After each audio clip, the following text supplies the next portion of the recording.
बिस्मिल्लाहिर्रहमानिर्रहीम। एमकेएम की सियासत से ब्लैक मेलिंग और तशद्दुद निकाल दिया जाए तो इनकी सियासत उसी लम्हे ज़मीन बोस हो जाएगी। इनकी तरफ से एमकेएम की तरफ से एक बार फिर इम्पोर्टेड हुकूमत को ब्लैक मेल करने की कोशिश की गई है। इनकी तरफ से कहा गया है कि अगर बल्दियाती इंतखाबात से कबल हल्का बंदियाँ ना हुई तो हम हुकूमत से अलग हो जाएंगे। इसको हुकूमत की तरफ से संजीदा ले लिया गया। जैसे बौला कुत्ता किसी के पीछे लग जाता है, इसी तरीके से मुस्लिम लीग नून का वफद एमकेएम से ऐसे भागा गया जैसे इसके पीछे बौला कुत्ता लग गया हो।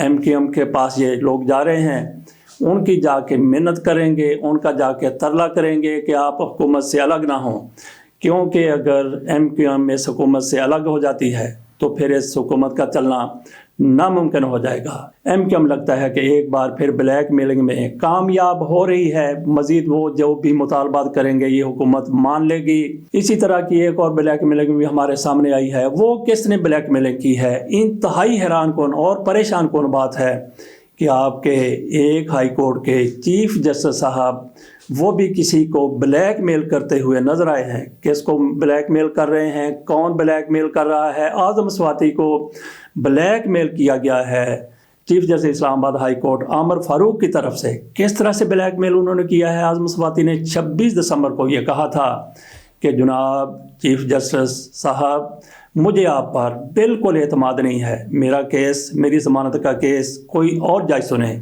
7 जज आपके अलावा भी इस्लामाबाद हाई कोर्ट में मौजूद हैं, उनमें से कोई भी एक मेरी ज़मानत का केस सुन ले, लेकिन आप मेहरबानी करके इस केस से अलग हो जाएं, क्योंकि मुझे आप पर एतमाद नहीं है। आपकी तरफ से मेरे केस में ताख़ीर की गई और जिस जज ने मेरी ज़मानत लेनी थी उसका तबादला कर दिया गया। वो तबादला आपको पूछे बगैर नहीं हो सकता। ये चीज़ देखकर जस्टिस आमर फारूक साहब की तरफ से आज केस की समाअत हुई तो वही ख़त उनके सामने रखा गया। तो जस्टिस साहब ने क्या कहा? उन्होंने कहा कि अमूमी तौर पर हम ऐसे ख़तों को खातर में नहीं लाते, लेकिन इन्होंने अदम एतमाद का इजहार किया है। तो हमारे जज साहिबान छुट्टी पर हैं, वो अगले हफ्ते आएंगे तो अगले हफ्ते फिर लार्जर बेंच बना दिया जाएगा। जैसे ही आज़म स्वाति के वकला ने ये बात सुनी, उन्होंने जज साहब से दरख्वास्त की कि थोड़ा वक्त दिया जाए मुशावरत के लिए गए तो उनके बेटे ने ये दरख्वास्त वापस ले ली। गोया जस्टिस आमर फारूक साहब अपनी प्लानिंग में कामयाब हो गए। उन्होंने आज़म स्वाति को ब्लैक मेल कर लिया कि एक हफ़्ता और फिर आपको इंतज़ार करना पड़ेगा। तो ये दरख्वास्त वापस ले ली गई। इससे आप अंदाज़ा कर सकते हैं कि आज़म स्वाति के केस के हवाले में किस तरह से पेश रफ्त होगी। उनकी ज़मानत के हवाले से फ़ैसला महफूज किया गया है। देखते हैं जस्टिस साहब फ़ैसला कब सुनाते हैं और उसमें क्या हो सकता है। लगता तो यही है कि आज़म स्वाति की, लेकिन जो लोग आज़म स्वाति को हर सूरत में अजियत में देखना चाहते हैं वो भी पीछे हैं। वो कितने ताकतवर हैं तो इसका अंदाज़ा हो जाएगा जस्टिस आमर फारूक साहब के फ़ैसले से। अब हम बात कर लेते हैं इस हुकूमत की, जिसने एक बार फिर कौमी सलामती कमेटी का इजलास तलब कर लिया है। 2 दिन पहले इजलास हुआ था तो नई क्या पेशरफ्त हो गई? नया क्या सामने आ गया? क्या मुसीबत खड़ी हो गई? क्या मसला आ गया कि इनकी तरफ से एक और इजलास बुला लिया गया है? आज फिर कौमी सलामती कमेटी का इजलास हो रहे हैं। इन लोगों ने खुद जिस तरीके से फारग हैं, इन्होंने ये भी समझ लिया है कि पाक फौज के जो सरबराहान हैं, जो DGISI हैं, ये सारे के सारे इनकी तरह ही निकम्मे हैं, नालायक हैं, वेले हैं। उनको ही बुला लो, इजलास कर लो। ऐसे इजलास खसूसी वजूहात की बुनियाद पर होते हैं। सिर्फ इसलिए नहीं हो जाते कि आपको किसी तरफ से कोई थोड़ा सा खदशा महसूस हुआ है कि हुकूमत कमज़ोर हो रही है या हुकूमत घर जाने वाली है तो आपने सारे लोगों को इकट्ठा कर लिया और अपनी विपदा सुनाने की कोशिश की।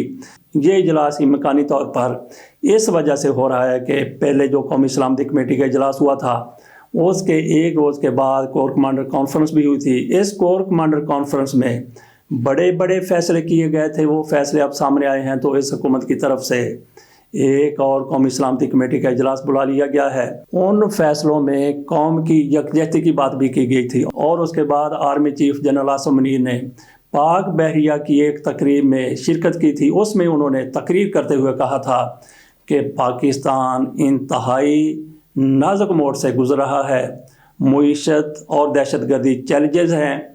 उसके साथ उन्होंने ये भी कहा था قومی اتفاق رائے کی ضرورت ہے۔ قومی اتفاق رائے کی آرمی چیف کی طرف سے بات کی گئی تو اس چیز کو دیکھ کر پی ڈی ایم کی حکومت، پی ڈی ایم کی لیڈرشپ انتہائی زیادہ اذیت میں آ گئی کہ یہ قومی اتفاق رائے کیا ہوتا ہے۔ قومی اتفاق رائے کی بات کریں گے تو پی ڈی ایم کے ساتھ ساتھ باقی جماعتوں کو بھی پھر اعتماد میں لینا پڑے گا۔ کس کو لینا پڑے گا؟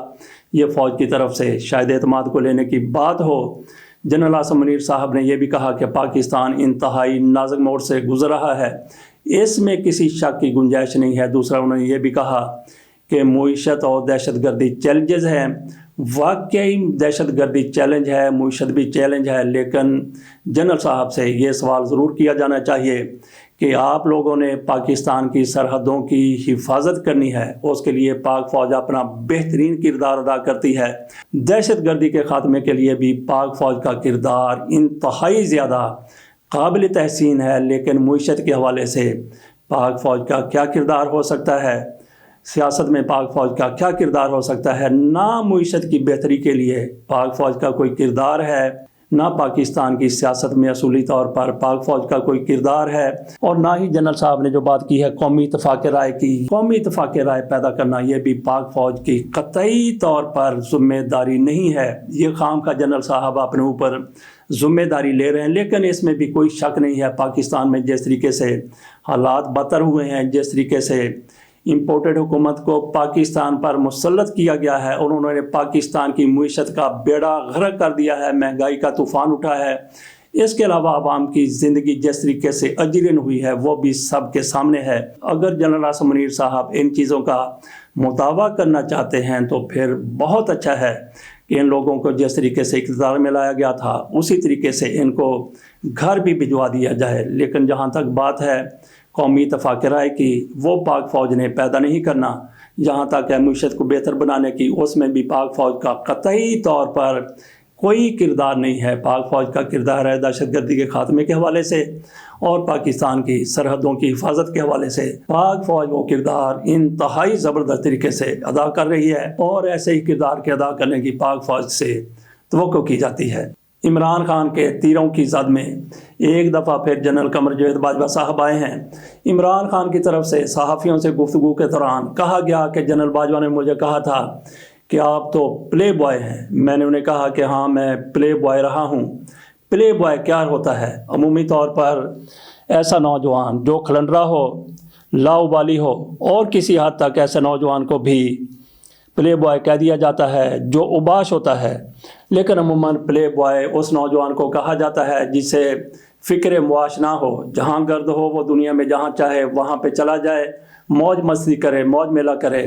جنرل باجوہ صاحب کی طرف سے نہ جانے عمران خان کو کس حوالے سے پلے بوائے کہا گیا تھا، اور عمران خان نے اسی کے جواب میں کہہ دیا کہ ہاں میں پلے بوائے رہا ہوں، یعنی نوجوانی کے دور میں مجھے کوئی فکر معاش نہیں تھی، میں جو چاہتا تھا وہ کرتا تھا۔